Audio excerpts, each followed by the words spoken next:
Beyond Gaming, the show where I do my best to channel my inner skillet and bring you the stories that are just beyond the games that we love. Today we're talking about dynamic machines, brought to you by Clinton Jones, aka The Punisher. The comedian brought its best, showcasing its skill and talent, and showing off its massive imagination. If you haven't checked it out, you can check out the live stream where winners were announced. There should be a video up soon showcasing the top 100, as well as the full render, which will be around 4 hours. If you haven't checked out the last entry, the alternate realities, you can see that in the description below. The community really brought its A game in there, showcasing worlds way beyond the imagination, ones that I wish I could explore, and also showing us that anglerfish are still terrifying, as if the Outer Wilds didn't teach me that enough. Thank you, Eric McDonald. Happy times. If you haven't checked this out, Sava Zivkovic, man I hope I got that right, made a short film. You may know him from his Gears 5 Escape trailer. He made a short film called Irradiation, following a scientist being escorted to an irradiated site. While on the journey, the scientist encounters strange visions. It has some nice SCP vibes to it, and if you've ever played Control, you might want to watch this. This is rated M for mature, so you youngins stay away. There is a behind the scenes video as well, which just goes to show you what Unreal, a few pre-made assets, and a lot of imagination can do.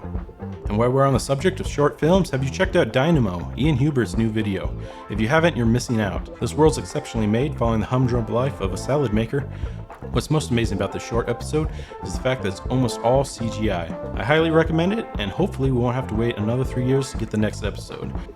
In a similar vein, you might want to check out Takeout. Almost looks like it was ripped from the same universe. This is entirely 3D, but the details make it look so real. Sound design, simulations, they're all top notch. It's only a minute, but it's sure worth your time. And rounding out our community corner is a video that was sent to me. It's a little bit beyond what I cover, but who doesn't want to see a real life aimbot?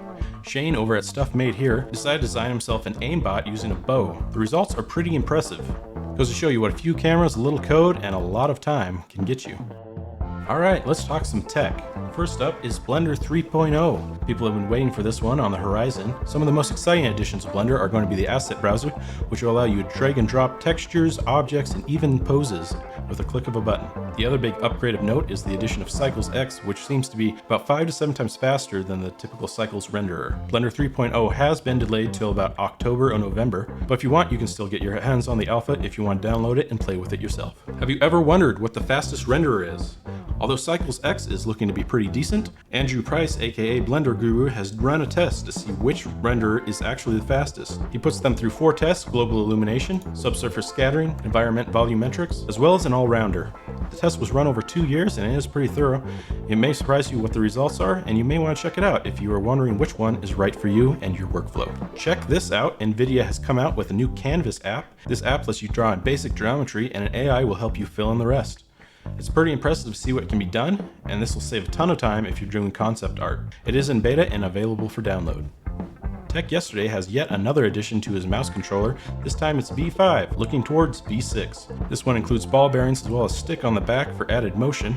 It's pretty impressive what he can do. As far as aim and accuracy, it's almost to the point of mouse and keyboard itself, but with the comforts of a controller. I really want this one to come to market because I really don't want to learn mouse and keyboard. Here's hoping we see one soon. And on their quest for global domination, Juggernaut Epic has yet again bought anything and everything that has to do with 3D. This time, it's Sketchfab.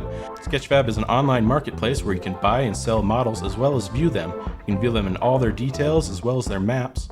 The first order of business after acquisition was to drop their seller fee to the beloved 12% that Epic loves, as well as make their Plus membership free. Alright, let's talk about one of my favorite subjects, learning. A new course has just dropped called Alive.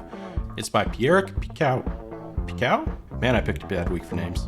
Pierrick has put together a substantial course. It's 153 videos, 28 hours of footage to walk you through from the basic bouncing ball all the way to a combo move from a character that looks like they came out of a fighter.